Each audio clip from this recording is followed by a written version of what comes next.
Реформа государственного контроля снизит административные барьеры и будет способствовать развитию предпринимательства. Об этом шла речь на совещании в Госсовете Коми с участием представителей власти, надзорных ведомств и бизнес-сообщества. Зачастую некоторые нормативно-правовые акты, принятые на федеральном уровне, противоречат духу закона.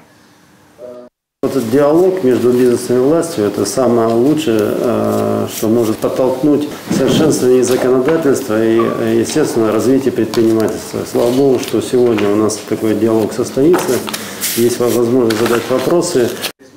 На совещании предприниматели описали случаи нарушения своих прав, задали вопросы представителям надзорных органов и федеральным экспертам. По словам депутата Госдумы Ольги Савастьяновой, предстоящая реформа государственного контроля предполагает новый подход. На смену наказательному вектору должна прийти профилактика нарушений. Сейчас в Госдуме рассматривается закон «Спутник», который внесет изменения во все отраслевое законодательство.